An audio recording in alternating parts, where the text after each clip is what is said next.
태성 씨는 이성을 잃은 사람처럼 소리쳤습니다. 그의 목소리는 거칠었고 분노에 찬 눈빛은 나를 얼어붙게 만들었습니다. 인숙 씨, 당신은 절대 나를 떠날 수 없어. 그런 생각조차 하지 마. 당신은 내 거야. 내 말 알아들어요? 그의 말은 더 이상 설득이 아니었습니다. 그것은 강요였고 위협이었습니다. 저는 두려움에 몸을 떨며 떨리는 목소리로 간신히 말을 꺼냈습니다. 태성 씨, 제발 이건 그만해요. 이건 사랑이 아니에요. 당신은 지금 저를 괴롭게 하고 있는 거예요. 제발 제 집에서 나가주세요. 그는 한 발짝 더 다가왔습니다. 그의 존재가 가까워질수록 숨이 막히는 것 같았습니다. 집착이라고. 당신이 나한테 그렇게 말할 자격이 있어요? 내가 당신을 얼마나 사랑하는데 그걸 집착이라 부르는 겁니까? 당신이 나 없이 어떻게 살겠냐고. 그는 소파 위에 놓인 제 핸드폰을 집어들고 바닥에 던졌습니다. 핸드폰이 부서지는 소리가 머릿속을 울렸고 그 소리는 마치 저의 마지막 남은 자유가 깨어지는 소리처럼 들렸습니다. 넌 절대 나에게서 벗어날 수 없어. 난 너 없이 못 살고 너도 날 떠나선 살 수 없을 거야. 그런 생각은 애초에 하지도 마. 그의 얼굴은 분노와 집착으로 일그러졌고 그 모습을 보며 저는 온몸이 얼어붙었습니다. 눈물이 고였지만 감히 흘릴 수도 없었습니다. 저는 숨을 고르며 애써 침착하려 했습니다. 하지만 가슴 깊은 곳에서 차오르는 공포는 숨겨지지 않았습니다. 두려움에 몸을 움츠리며 마음속으로 스스로에게 질문을 던졌습니다. 나는 어쩌다 이런 남자를 사랑하게 되었을까? 왜 이건 사랑이 아니라고 더 빨리 깨닫지 못했을까? 그리고 지금 이 끔찍한 상황에서 나는 어떻게 벗어날 수 있을까? 그 순간 제 자신이 얼마나 무력한지 절실히 깨달았습니다. 벗어나야 한다는 본능적인 갈망은 있었지만 제게는 어떻게 할 힘도 용기도 없었습니다. 어둠 속에서 제 안의 질문들은 더욱 무겁고 날카롭게 마음을 짓누르며 메아리쳤습니다. 영상을 시청하시기 전 구독과 좋아요를 눌러주시면 더 좋은 영상 제작에 정말 큰 힘을 얻을 수 있어요. 진심으로 부탁드립니다. 안녕하세요. 저는 67세 정인숙입니다. 서울에서 평생 교직 생활을 하며 아이들을 가르쳤습니다.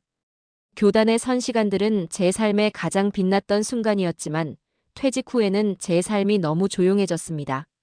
남편은 10년 전에 암으로 세상을 떠났고 남겨진 두 자녀는 외국으로 떠나 이제는 명절에도 얼굴 보기 어려운 사이가 되었지요. 서울의 넓은 아파트에서 혼자 지내는 날들이 이어지면서 마음은 점점 공허해졌습니다. 공무원 연금과 아파트 월세로 경제적인 어려움은 없었지만 하루하루를 채울 무언가가 없는 생활은 참으로 공허했어요.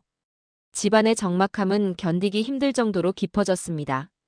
그러던 어느 날 오랜 친구 미영이와 전화 통화를 하게 됐습니다. 미영이는 남편을 먼저 떠나보내고 강릉으로 이주해 새로운 삶을 꾸리고 있었습니다. 인수가, 요즘 너는 어떻게 지내니? 어떻게 지내긴. 그냥 하루하루 보내지 뭐. 집에 혼자 있으니 너무 조용해서 미치겠어. 너 이제 서울 좀 떠날 때가 됐어. 강릉이 얼마나 좋은데. 바다도 가깝고 사람들도 정말 좋아. 서울 떠나는 게 마음처럼 쉽지 않아. 내가 평생 여기서 살았잖아. 막상 떠나면 불안할 것 같아. 그건 내가 여길 떠나본 적이 없어서 그래. 강릉에 와보면 생각이 달라질걸? 내가 여기에 집 알아봐 줄게. 우리 같은 나이엔 서울보다 이런 데가 더 잘 맞아. 그 말이 이상하게 마음을 파고들었습니다. 정말 강릉으로 가면 좀 나아질까? 고민이 계속 머릿속을 떠나지 않았습니다. 며칠 뒤 미영이가 서울로 올라와 제 아파트를 찾아왔습니다. 인수가, 너는 정말 여길 떠나야 돼. 여길 계속 붙들고 있으면 내가 더 외로워져. 그래도 이 집이 얼마나 익숙한데. 그리고 내가 여기를 떠나서 뭘 할지도 모르겠고. 익숙하다고 다 좋은 건 아니야. 지금 내가 사는 방식이 내 마음을 더 힘들게 만드는 거야. 강릉으로 와. 내가 여기서 집도 구해줄게. 이삿짐 싸는 것도 도와줄게. 미영아, 내가 강릉에서 잘 살고 있으니 그 말을 믿고 싶다. 하지만 내가 적응 못하면 어쩌지? 적응 못할 리가 없어. 내가 내 옆에서 다 도와줄게. 나 믿고 한번 내려와봐. 그 말에 마음이 흔들렸습니다. 오랜만에 삶에 변화를 주고 싶다는 생각이 들었지요. 하지만 서울의 익숙함을 벗어나는 일이 두렵기도 했습니다. 결국 저는 강릉으로 내려가기로 결심했습니다. 서울의 아파트는 월세를 놓았고 강릉의 조용한 동네에 아담한 아파트를 계약했어요. 미영이는 집 계약부터 이삿짐 정리까지 세세하게 도와주며 제 마음을 다독였습니다. 강릉에 도착한 첫날, 미영이 마중 나와 환한 미소로 저를 맞아주었습니다. 드디어 왔구나. 이제부터는 강릉 사람이야. 잘 왔어. 인수가. 그래도 여기가 정말 내가 살 곳이 맞을까? 아직도 좀 걱정이 돼. 에이, 무슨 소리야. 여기 살다 보면 그런 걱정은 눈 녹듯 사라질걸? 파도 소리 들으면서 아침을 맞아봐. 너도 금방 이곳이 좋아질 거야. 미영의 말대로 강릉의 첫날은 낯설면서도 신선했습니다. 창문을 열면 바다 냄새가 코끝을 스쳤고 새벽녘에는 갈매기 울음소리가 들렸어요. 미영과 바닷가를 산책하며 이곳에서의 새 출발에 희망을 품게 됐습니다. 강릉에서의 생활이 어느덧 2달째로 접어들 무렵 친구 미영이가 활짝 웃으며 찾아왔습니다. 인수가, 이번 주말에 시간 돼? 유기견 보호소에 자원봉사 가보자. 강아지랑 산책도 하고 돌봐주기도 하고 재미있어. 유기견 보호소? 그런데도 자원봉사를 가? 나는 강아지 정말 좋아하니까 너무 좋지. 그러니까 너랑 딱 맞을 것 같아서. 그리고 사람들도 만나고 얘기 나누면 금방 적응할 수 있을 거야. 그래, 그럼 가자. 복실이 키우면서 강아지한테 관심이 더 많아졌는데 잘 됐네. 복실이는 제가 서울에서 데려온 작은 믹스견으로 유기견 입양을 통해 제 가족이 된 강아지였습니다. 복실이와 함께한 시간은 제 외로운 마음을 달래주었지만 보호소에 있는 아이들은 얼마나 더 사랑이 필요할지 궁금해졌습니다. 주말 아침 미영이와 함께 산자락에 자리 잡은 유기견 보호소에 도착했습니다. 보호소에 다가갈수록 강아지들의 짖는 소리가 점점 커졌습니다. 보호소 안에는 다양한 크기와 색깔의 강아지들이 있었고 저마다 다른 표정을 하고 우리를 바라보았습니다. 보호소 직원이 밝은 표정으로 우리를 맞아주었습니다. 직원은 간단한 안내를 해주었고 저는 미영과 함께 강아지들의 산책과 청소를 맡았습니다. 강아지들 하나하나가 참 사랑스러웠습니다. 그런데 일을 하던 중 어디선가 크게 울려 퍼지는 웃음소리가 들렸습니다. 저 사람 봐. 저분이 최태성 씨야. 여기 자주 오시는 분인데 사람들하고 금방 친해져. 정말 웃음소리부터 유쾌하다. 보통 사람이 아닌 것 같네. 그렇지. 그런데 참 따뜻한 분이야. 아내도 먼저 보내고 지금은 여기서 시간을 많이 보내셔. 태성 씨는 손에 강아지 2마리를 안고 들어오며 한마디 했습니다. 얘들아, 너희는 오늘 내 덕분에 행복한 하루를 보낼 거야. 내가 얼마나 잘생긴 얼굴로 너희를 산책시켜 줄지 모르지? 그 말에 주변에서 웃음이 터졌고 저도 모르게 미소를 지었습니다. 그의 목소리는 유쾌했지만 강아지들을 대하는 손길에는 진심이 느껴졌습니다. 그는 다른 자원봉사자들과 능숙하게 어울리며 분위기를 이끌었습니다. 잠시 후 태성이 제게 다가왔습니다. 안녕하세요. 처음 뵙는 얼굴이네요. 저는 최태성입니다. 안녕하세요. 저는 정희숙이라고 해요. 강릉으로 이사 온 지 얼마 안 됐어요. 아, 그러셨군요. 처음 오셨으면 조금 낯설 수도 있는데 금방 괜찮아질 거예요. 강아지들이랑 있다 보면 금방 마음이 풀리거든요. 저도 강아지를 키워서 그런지 여기 오는 게 너무 좋네요. 태성 씨는 자주 오시는 모양이에요? 네, 여기 오는 게 제 삶의 낙이에요. 사실 저도 혼자 지내거든요. 집에 있으면 쓸쓸한데 여기 강아지들하고 같이 있으면 외로움이 사라져요. 그의 이야기에 마음 한편이 찌르르 울렸습니다. 저 역시 비슷한 외로움을 안고 살아왔기에 그 말이 더욱 공감이 됐습니다. 정 선생님도 강아지 키운다고요? 어떤 아이예요? 복실이라고 해요. 믹스견인데 유기견으로 데려와서 키우고 있어요. 아유, 복실이라니 이름부터 귀엽네요. 저도 집에서 고양이 한 마리 키우고 있는데 얘네들은 정말 사람을 위로해주는 존재 같아요. 그의 말투는 친근하면서도 따뜻했습니다. 자연스럽게 대화가 이어졌고 그의 유쾌한 농담 덕분에 오랜만에 크게 웃었습니다. 미영이 곁으로 와서는 태성을 힐끔 보며 농담조로 말했습니다. 인수가, 너 오늘 유난히 잘 웃는다? 태성 씨랑 대화가 참 잘 통하나 봐. 농담도 잘하고 참 편안한 사람이네. 강아지 다루는 모습도 신뢰가 가고. 그날 보호소에서의 시간은 강아지들에게도 저에게도 참 따뜻한 기억으로 남았습니다. 태성의 재치 있는 말과 동물들을 사랑하는 마음은 저에게 새로운 희망을 품게 했습니다. 집으로 돌아오는 길, 보호소의 강아지들뿐만 아니라 태성과의 대화까지도 제 마음을 가볍게 설레게 만들어준 하루였습니다. 유기견 보호소에서 태성 씨를 만난 뒤로 우리는 자연스레 자주 마주치게 되었습니다. 그는 자원봉사 활동뿐만 아니라 사람들에게도 따뜻한 위로와 웃음을 건넸습니다. 그의 밝은 성격 덕분인지 보호소 사람들 모두 그를 좋아했어요.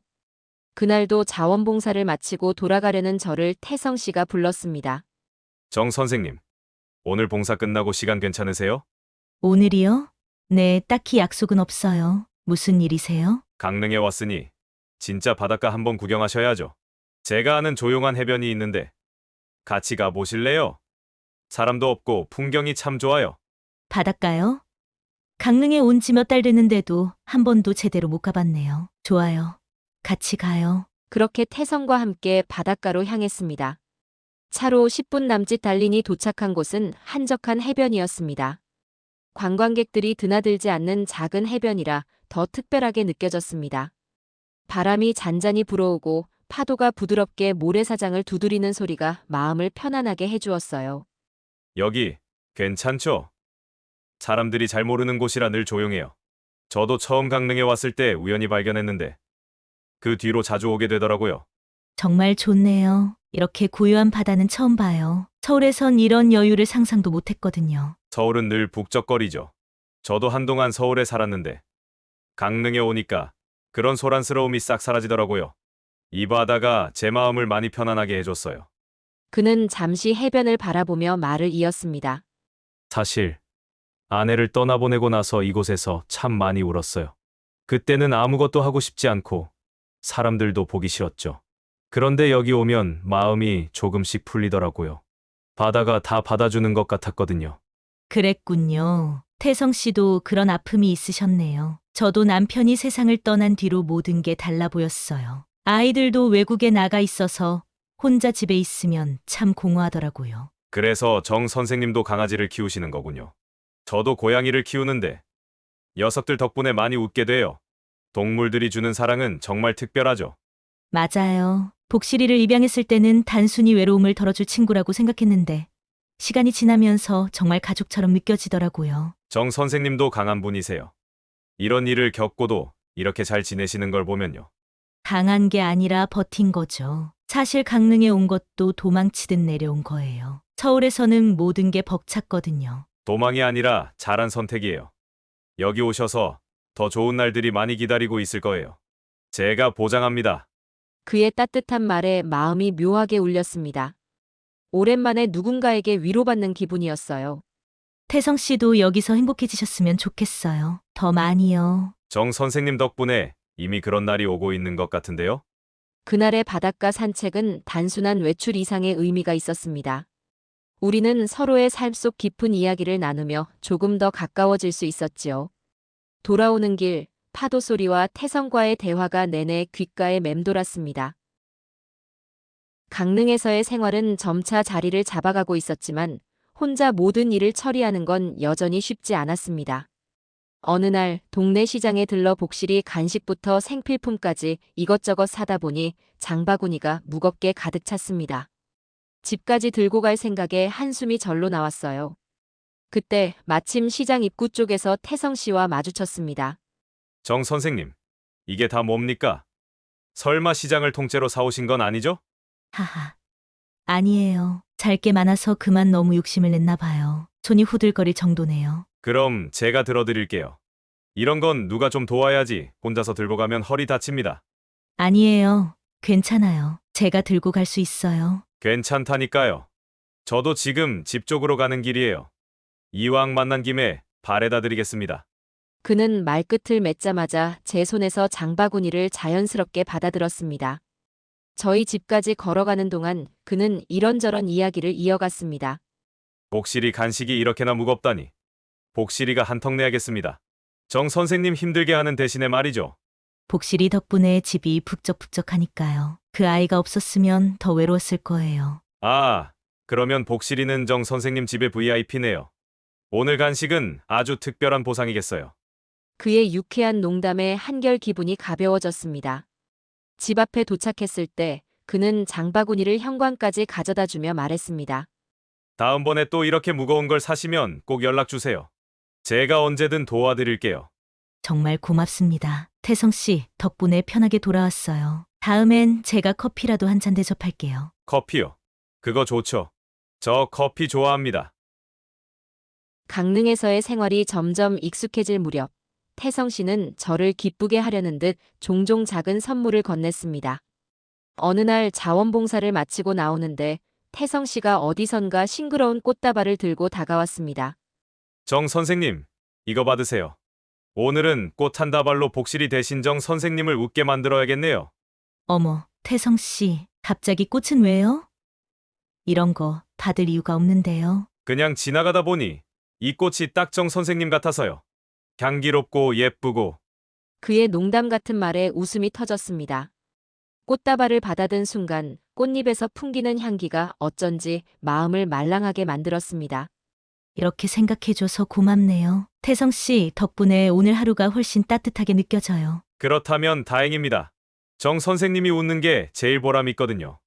그는 작은 선물로 저를 기쁘게 만들곤 했습니다. 동네 빵집에서 산 조각 케이크, 제가 좋아하는 차 한 상자, 심지어 복실이 간식까지도 챙겨왔습니다. 이거 복실이 선물이에요. 저번에 보니까 복실이가 간식을 참 좋아하더라고요. 아니, 이런 것까지 챙겨오시면 어떡해요. 복실이가 좋아하긴 하겠지만 제가 다 부담되네요. 복실이가 좋아하면 그걸로 된 거죠. 부담 갖지 마세요. 그의 따뜻한 행동과 다정한 말 한마디가 저를 더 특별하게 느끼게 했습니다. 그의 작은 배려는 언제나 예상치 못한 순간 찾아와 제 하루를 환하게 밝혀줬습니다. 비 오는 어느 저녁, 태성 씨와 집 근처 카페에서 대화를 나누게 됐습니다. 창밖으로 쏟아지는 빗줄기가 카페 안의 정막을 더욱 깊게 만들었지요. 정 선생님, 가끔씩 그런 생각 안 드세요? 나이 들어가면서 주변에 의지할 사람이 없다는 게 얼마나 무서운 일인지. 왜 안 들겠어요? 사실 그런 생각 때문에 강릉으로 내려온 거죠. 서울에서 혼자 지내는 게 너무 힘들었거든요. 저도 그래요. 혼자라는 게 참 무섭더라고요. 그래서 요즘은 정 선생님이 제게 참 큰 위로가 됩니다. 그의 진지한 말에 저는 순간 말을 잇지 못했습니다. 그의 눈빛에는 외로움과 동시에 진심이 담겨 있었어요. 우리 서로에게 힘이 되어주는 게 어떨까요? 나이 들어간다는 건 누군가와 함께할 때 훨씬 덜 무섭거든요. 맞아요. 사람은 결국 혼자 살 수 없잖아요. 저도 태성 씨 덕분에 강릉에서 많이 의지하게 됐어요. 그럼 이제 우리 서로를 더 지켜줍시다. 서로에게 기대고 의지하면서요. 그의 말은 너무 자연스러웠고 진심이 느껴졌습니다. 저도 모르게 마음 한구석이 따뜻해졌습니다. 네, 태성 씨. 우리 서로 의지하면서 앞으로 더 잘 지내봐요. 그날 이후로 태성 씨는 단순한 지인을 넘어 제 삶의 중요한 일부가 되었습니다. 그의 다정한 말과 진심 어린 행동들은 제 외로움을 잊게 해주었고, 저는 그가 곁에 있는 것이 참 다행이라고 느끼기 시작했습니다. 며칠 전 태성 씨와 깊은 대화를 나눈 뒤로 제 마음은 설렘과 혼란으로 가득했습니다. 이런 감정을 혼자 품고 있는 것이 힘들어져서 친구 미영에게 솔직히 털어놓기로 했습니다. 복지관 수업 후 함께 커피를 마시며 조심스럽게 이야기를 꺼냈습니다. 미영아, 나 요즘 좀 이상한 것 같아. 왜? 어디 아파? 얼굴은 멀쩡해 보이는데. 그게 아니야. 태성 씨 있잖아. 그 사람 생각이 자꾸 나. 태성 씨. 그 잘 웃고 친절한 분 말이야? 무슨 생각이 자꾸 난다는 거야? 같이 있으면 참 편안하고 집에 돌아오면 그 사람이 했던 말들이 계속 떠올라. 나도 이게 무슨 감정인지 헷갈려. 미영은 커피잔을 내려놓으며 저를 진지하게 바라봤습니다. 인수가, 내가 요즘 외로웠으니까 누군가에게 마음이 가는 건 당연한 일이야. 근데 말이야, 태성 씨를 얼마나 알아? 뭐, 봉사활동하면서 자주 보고 대화도 많이 나눴잖아. 내가 생각하기엔 참 괜찮은 사람 같아. 그럴 수 있지. 그런데 요즘 황혼 연애로 문제가 생긴 사례들이 꽤 많다는 건 알고 있어? 갑작스러운 이야기에 저는 멈칫하며 물었습니다. 황혼연애 문제.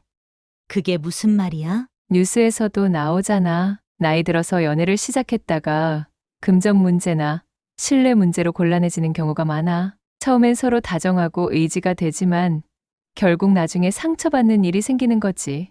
미영의 말에 마음 한구석이 싸늘해졌습니다. 미영아, 그건 일반적인 얘기고. 태성 씨는 다를 수 있잖아. 나도 그 사람을 믿고 싶어. 그러니까 더 조심하라는 거야. 내가 마음을 열기 전에 태성 씨를 더 알아가야 하지 않겠어? 미영의 충고는 틀린 말이 아니었지만 순간 마음 한구석에서 묘한 감정이 피어올랐습니다. 며칠 전 태성 씨가 미영과 함께 있을 때 저에게 더 다정했던 기억이 떠올랐습니다. 어쩌면 미영이 그 모습을 보고 태성 씨가 저에게만 잘하는 걸 불편해하는 건 아닐까 하는 생각이 스쳤습니다. 미영아, 혹시 내가 태성 씨가 나한테 잘해주는 게 신경 쓰여서 그러는 건 아니야? 뭐라고?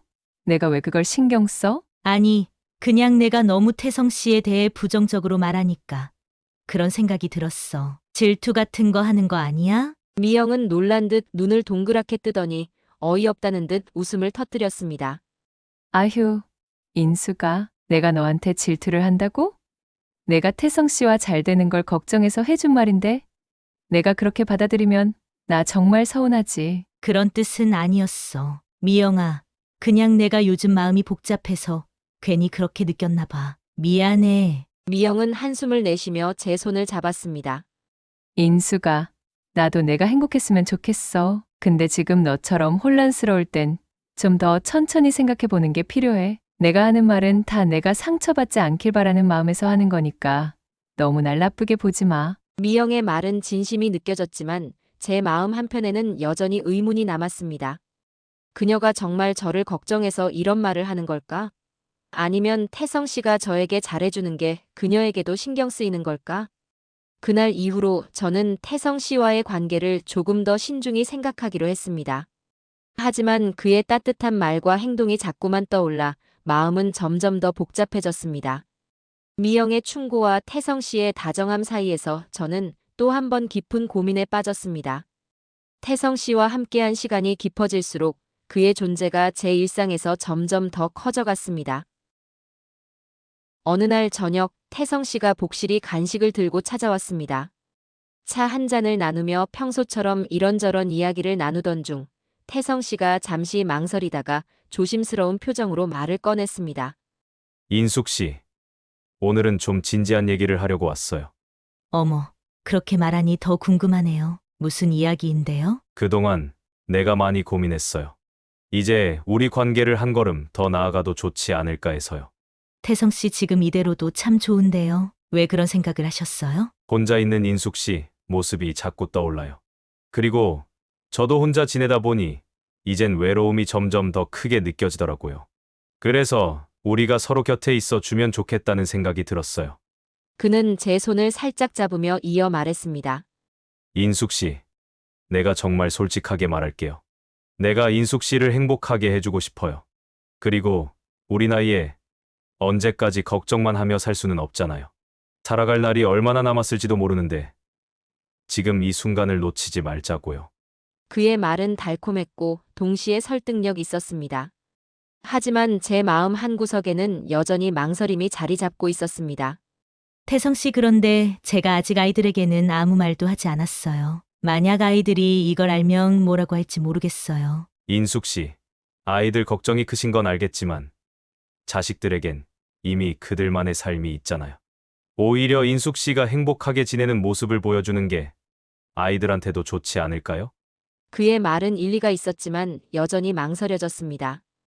아이들에게 숨기고 싶지 않다는 마음과 지금의 설렘을 놓치고 싶지 않다는 마음이 충돌하며 복잡한 감정이 제 안에서 얽혔습니다.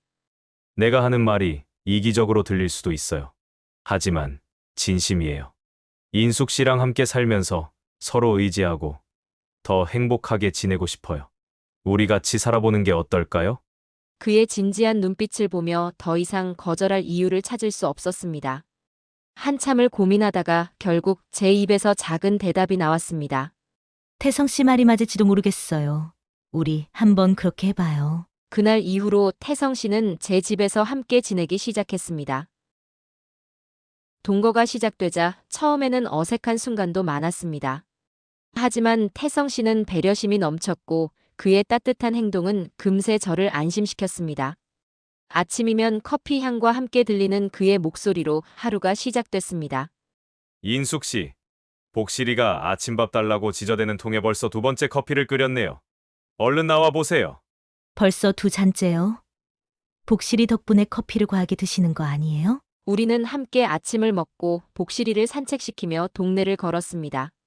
저녁이면 그는 집안일을 도와주며 함께 요리를 했습니다. 인숙 씨, 이 반찬은 내가 한번 해볼게요. 내가 자랑하는 된장찌개 솜씨. 오늘 제대로 보여드릴게요. 태성 씨 솜씨면 기대해봐도 되겠죠? 그럼 저는 나머지 준비할게요. 우리는 그렇게 작은 일들을 함께하며 일상을 공유했습니다.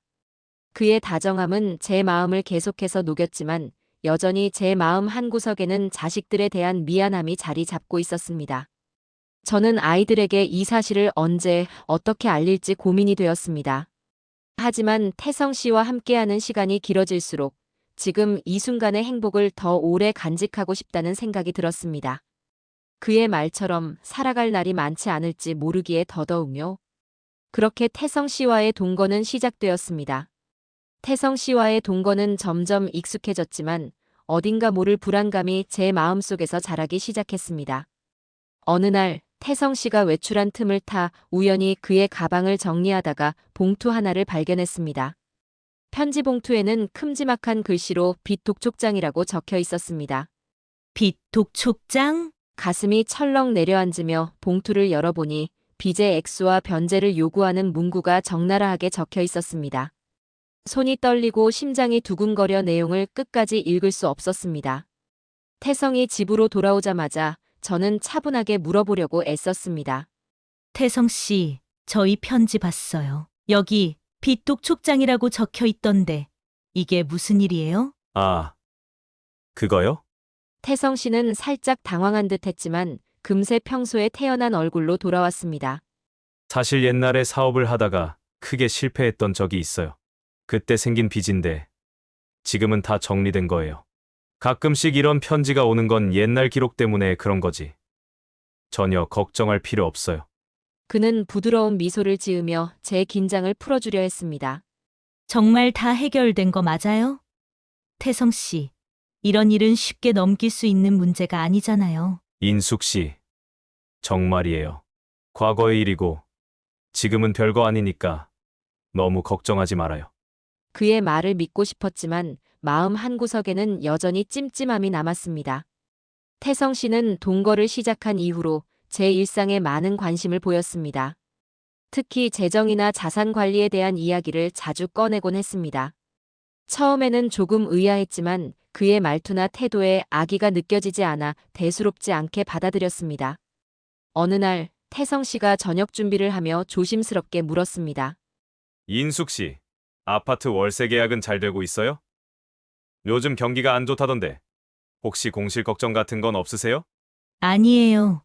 그런 건 없어요. 세입자도 잘 지내시고 계약도 무리 없이 유지되고 있어요. 다행이네요. 요즘은 세입자 구하기도 쉽지 않다던데. 역시 인숙 씨가 관리를 잘하시는구나 싶어요. 그런데 혹시 문제가 생기면 꼭 말씀해 주세요. 제가 아는 부동산 전문가분이 계시거든요. 고맙네요. 지금은 문제 없지만 혹시 필요할 때 도움 청할게요. 그의 이런 세심한 관심이 고맙기도 하고 한편으로는 다정하다고 느껴졌습니다. 며칠 후에는 연금에 대해 물어왔습니다. 인숙 씨, 공무원 연금 받으신다고 했죠? 요즘 물가가 많이 올라서 생활하시기에 부족하지는 않으세요? 뭐, 그렇게 넉넉하진 않아도 기본 생활에는 큰 문제가 없어요. 그런데 왜 갑자기 그런 걸 물으세요? 아, 별건 아니고요. 혹시 여유가 되신다면 재테크 같은 것도 한번 생각해 보시면 좋을 것 같아서요. 요즘 그런 쪽으로 알아보시는 분들이 많더라고요.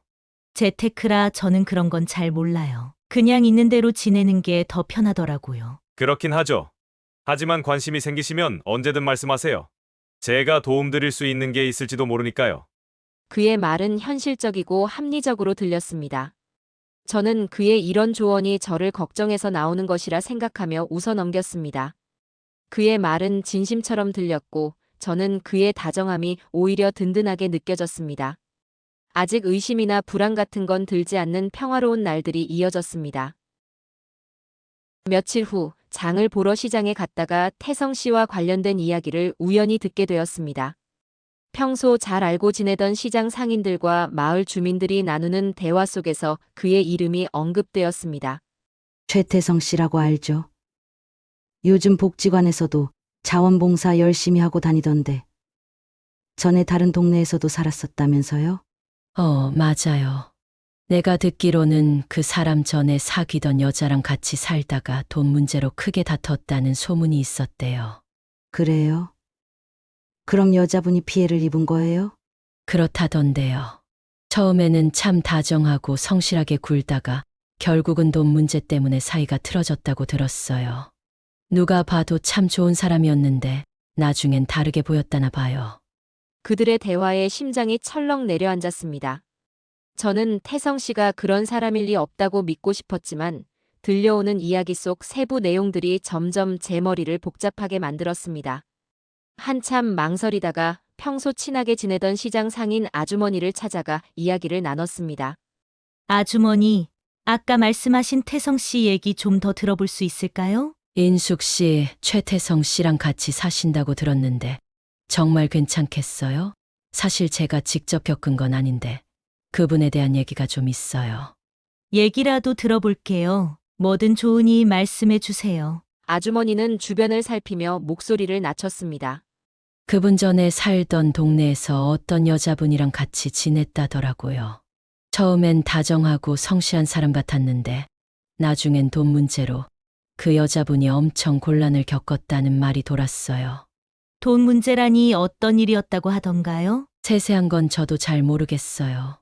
다만 여자분이 그분에게 꽤 많이 의지했었고 결국은 돈이 얽히면서 사이가 틀어졌다는 말이었어요. 결국 그 여자분이 집도 떠나고 연락을 끊었다고 하더라고요. 저는 한동안 아무 말도 할 수 없었습니다. 시장 아주머니는 제 표정을 살피며 덧붙였습니다. 인숙 씨, 나도 소문으로 들은 거라 뭐가 진짜고 뭐가 과장된 건지는 몰라요. 근데 이런 얘기 들으면 조심은 해야 하지 않겠어요? 그 말을 듣고 마음이 복잡해졌습니다. 태성 씨와 함께한 시간은 모두 진심이었다고 믿고 싶었습니다. 그의 다정함과 배려심이 가식일 리 없다고 생각했지만 그의 과거에 대해 제가 아는 게 너무 적다는 사실이 점점 무겁게 다가왔습니다. 저는 집으로 돌아오는 길 내내 머릿속이 어지러웠습니다. 그날 이후 태성 씨의 말과 행동이 달리 보이기 시작했습니다. 그의 관심과 다정함이 진심일까 아니면 다른 목적이 있는 건 아닐까 하는 의심이 점점 커져갔습니다. 태성 씨와의 동거가 길어질수록 그의 태도는 점점 변하기 시작했습니다. 처음에는 세심하고 배려 깊은 관심으로 보였던 말과 행동이 이제는 간섭과 통제로 느껴지기 시작했습니다. 하루는 태성 씨가 아침을 준비하며 불쑥 말을 꺼냈습니다. 인숙 씨, 제가 하나 제안해도 될까요? 어머, 뭔데요? 표정이 진지한 걸 보니 중요한 얘기 같네요. 앞으로 집안 재정 관리는 제가 맡으면 어떨까 싶어요. 인숙 씨는 그냥 편안하게 지내시면 되고요. 재정 관리를요? 왜 그런 말씀을 하세요? 지금도 문제없이 잘하고 있는데요. 제가 보니까 요즘 부동산 계약이나 연금 관리 같은 게 복잡해 보이더라고요. 인숙 씨가 그런 거에 신경 쓰지 않으시고 더 편안하게 지내셨으면 해서요. 그의 말은 걱정스러운 듯 들렸지만 저도 모르게 마음 한구석에서 불편함이 스쳐 지나갔습니다. 태성 씨, 고맙긴 하지만 그런 건 제가 계속 관리하는 게 편해요. 너무 걱정하지 마세요. 아니, 제가 하면 더 효율적으로 관리할 수 있을 거예요. 인숙 씨도 부담 덜고요. 우리 같은 사이에 이런 걸 혼자 고민할 필요 없잖아요.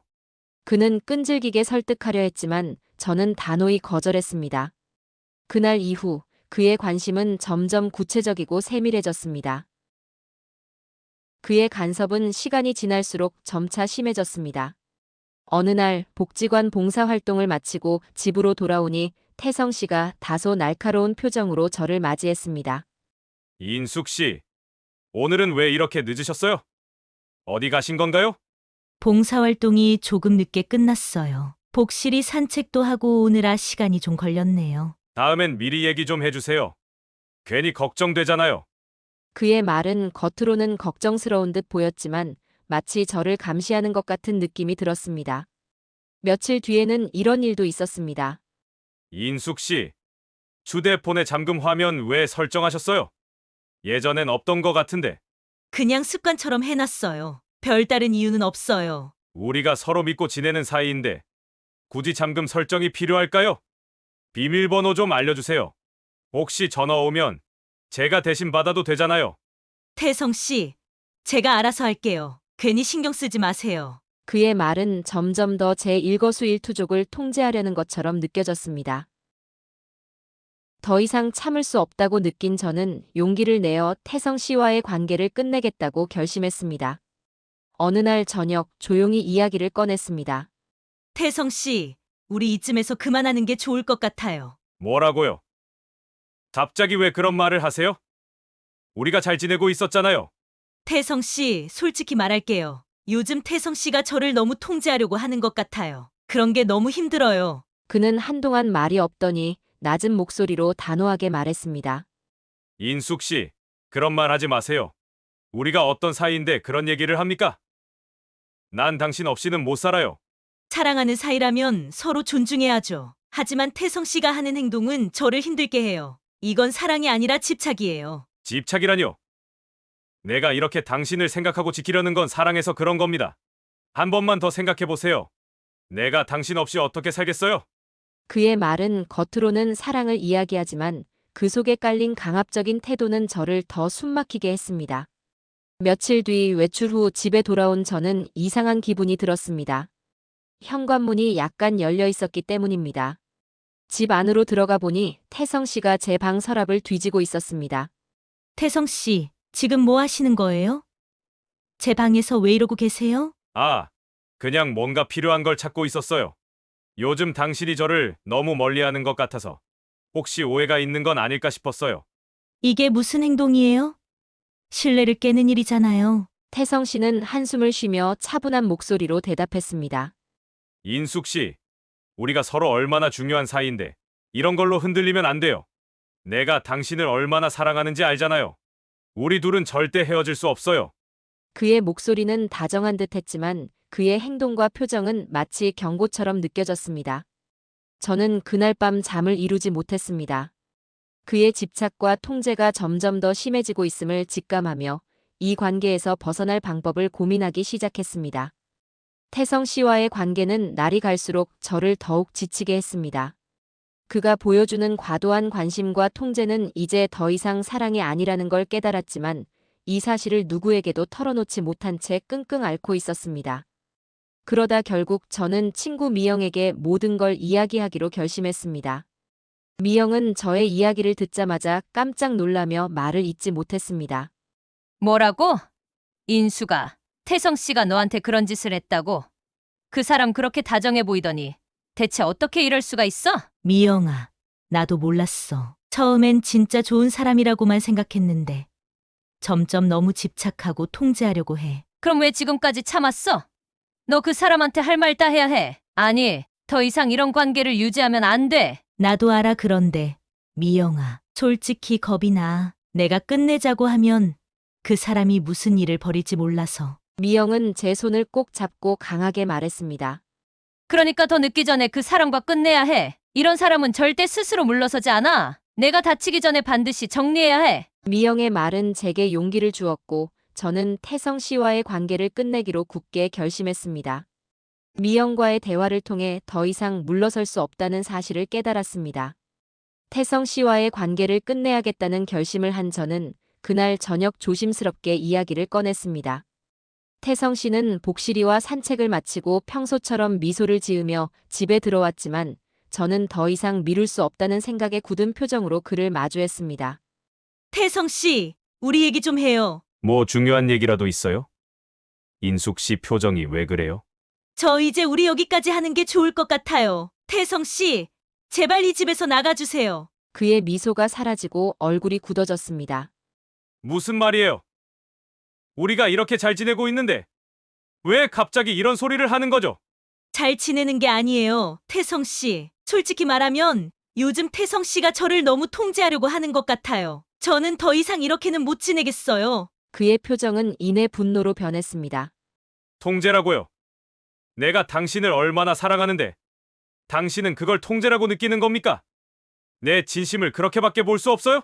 사랑이라면 서로를 존중해야죠. 하지만 태성 씨가 요즘 하는 행동은 저를 힘들게 해요. 이건 사랑이 아니라 집착이에요. 그 순간 태성 씨는 갑자기 이성을 잃고 소리쳤습니다. 당신이 뭘 알아요? 내가 얼마나 당신을 위해서 노력했는데 그걸 집착이라니. 그리고는 갑자기 손을 들어 저의 뺨을 때렸습니다. 태성 씨, 뭐 하는 거예요? 얼굴이 화끈거리고 눈물이 핑 돌았지만 저는 그를 똑바로 바라보며 목소리를 높였습니다. 지금 이런 행동이 사랑이라고 생각해요? 이래서 더 이상 같이 못 지내겠다는 거예요. 그는 헛웃음을 지으며 다시 소리쳤습니다. 벗어날 생각하지 마. 절대 그럴 수 없을 거야. 당신은 내 거야. 누구도 당신을 데려갈 수 없어. 저는 겁에 질린 채 뒤로 물러났지만 그는 저를 거칠게 붙잡고 소파에 앉혔습니다.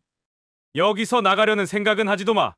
당신이 도망가려고 하면 내가 어떻게 될지 모른다는 걸 잊지 마요. 그는 제 스마트폰을 빼앗아 바닥에 던졌고 문을 잠그며 이렇게 말했습니다. 이제 아무도 당신을 찾을 수 없어. 여기서 내가 다 해결할 거야. 우리 다시 행복해질 수 있어. 저는 두려움에 몸이 떨렸지만 그를 자극하지 않으려 조용히 있는 수밖에 없었습니다. 다음 날 아침까지도 저는 집 밖으로 나갈 수 없었습니다. 태성 씨는 밤새 저를 감시하며 제게 달콤한 말로 설득하려고 했습니다. 인숙 씨, 어제는 내가 너무 흥분했어요. 미안해요. 하지만 그건 다 당신을 사랑하기 때문이에요.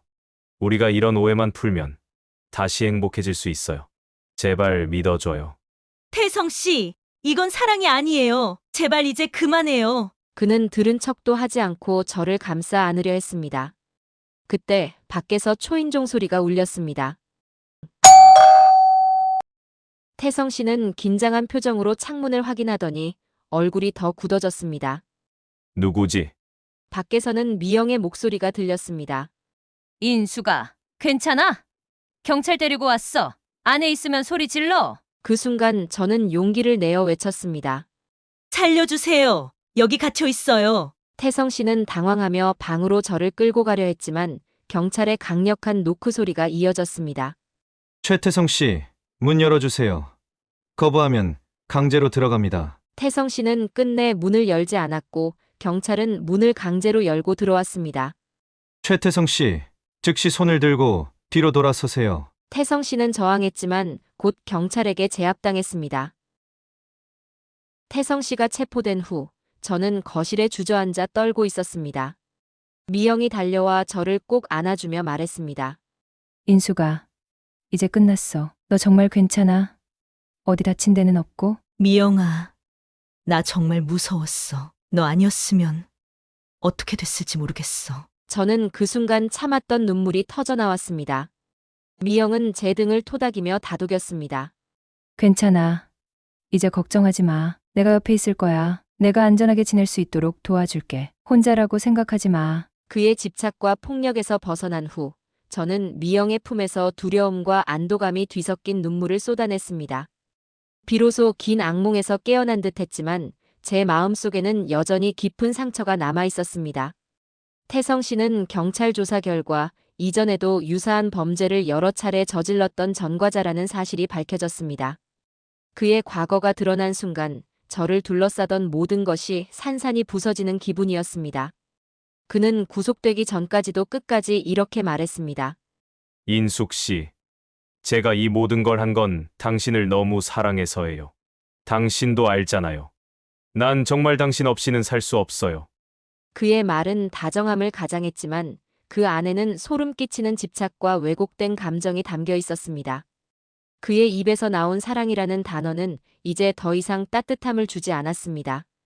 오히려 그 단어를 들을 때마다 숨이 막히는 것 같았습니다. 경찰 조사와 재판 과정은 제게 또 다른 고통과 공포였습니다. 사건을 증언하며 다시 그날의 끔찍한 기억을 떠올려야 하는 일이 저를 무력하게 만들었습니다. 법정에 서는 날, 제 다리는 힘이 풀리고 손이 떨렸습니다. 미영은 제 옆에서 제 손을 꼭 잡아주었습니다. 인수가, 나 여기 있어. 내가 너 혼자 두지 않을 거야. 무섭고 힘들겠지만 너 잘 해낼 수 있어. 저는 겨우 고개를 끄덕이며 떨리는 목소리로 증언을 마쳤습니다. 하지만 태성 씨의 뻔뻔한 태도와 그의 말이 떠오를 때마다 마음은 점점 더 무너져 갔습니다. 모든 절차가 끝난 후에도 강릉에 머무는 일은 저를 더 지치게 만들었습니다. 마을 사람들의 눈길과 떠오르는 기억들로 인해 불안은 좀처럼 가라앉지 않았습니다. 저는 결국 서울로 돌아가기로 결심했습니다. 이사를 준비하는 날, 미영은 끝내 눈물을 흘리며 말했습니다. 인수가, 내가 너를 강릉으로 불러들이지만 않았어도 이런 일은 없었을 텐데 정말 미안해. 미영아, 그런 말 하지 마. 너 때문이 아니야. 내가 사람을 잘못 본 거야. 외로움에 지쳐서 무턱대고 기대려 했던 내 잘못이지. 내가 나한테 얼마나 큰 힘이 됐는데 미안하긴. 우리는 서로를 꼭 안으며 긴 시간 동안 울었습니다. 강릉에서의 좋았던 추억과 끔찍한 상처가 뒤섞인 기억이 머릿속을 맴돌았습니다. 저는 다시 돌아갈 수 없는 길을 뒤로 하고 서울로 발걸음을 옮겼습니다. 서울로 돌아온 저는 정신과 치료를 받기 시작했습니다. 태성 씨와의 관계가 제 삶에 남긴 상처는 깊고 아팠습니다. 치료를 받는다고 해서 하루아침에 나아지지 않았고 사람들과 마주하는 일은 여전히 두려웠습니다. 모르는 번호로 전화가 오기만 해도 심장이 쿵쿵 뛰고 사람들 속에 들어갈 때면 숨이 막혔습니다. 이 모든 일을 자식들에게 털어놓는 것도 두려웠습니다. 아이들이 이 사실을 알게 되면 얼마나 놀라고 가슴 아파할까. 내 잘못으로 인해 상처받는 건 절대 원하지 않아. 저는 그저 조용히 이 모든 것을 혼자 감당하기로 했습니다. 그 선택이 저를 더 외롭게 만들었지만 그게 아이들을 지키는 길이라고 믿었습니다. 외로움이 저를 사람에게 기대게 했고 잘못된 기대는 저를 더 깊은 고립으로 몰아넣었습니다. 태성과의 사건은 제게 단순한 사랑의 실패가 아니었습니다. 그것은 신뢰의 붕괴였고 삶의 균열이었습니다. 밤이 되면 가끔 강릉에서의 기억이 떠올라 잠을 이루지 못했습니다. 어두운 방 안에서 홀로 창밖을 바라보며 생각했습니다. 내가 왜 그 사람을 믿었을까? 왜 내 자신을 더 아끼지 못했을까? 그날의 상처가 문득 떠오르면 몸이 떨리고 눈물이 쏟아졌습니다. 하지만 그런 와중에도 마음속 작은 희망을 놓지 않으려 애썼습니다. 언젠가 정말 언젠가 이 힘든 경험에서 벗어나 내 삶에 다시 빛이 깃들겠지. 그날이 올 때까지 나는 버텨야 해. 스스로를 위로하며 오늘도 한 걸음씩 나아가려고 노력합니다. 오늘 사연을 통해 외로움이 때로는 우리를 얼마나 취약하게 만들 수 있는지, 그리고 잘못된 선택이 삶에 얼마나 깊은 상처를 남길 수 있는지를 돌아보게 됩니다. 사랑이라는 이름으로 다가오는 모든 관계에서 진정한 사랑과 왜곡된 집착을 구분하는 일이 얼마나 중요한지도 느낄 수 있었습니다. 사랑은 서로를 존중하고 함께 성장하는 것이어야 합니다. 하지만 그 사랑이 통제로 변하고 상대를 파괴하는 도구가 된다면 그것은 결코 사랑이라 부를 수 없습니다.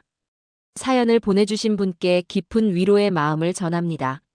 아픔 속에서도 스스로를 추스르고 다시 일어서려는 모습은 우리에게 큰 교훈과 용기를 줍니다.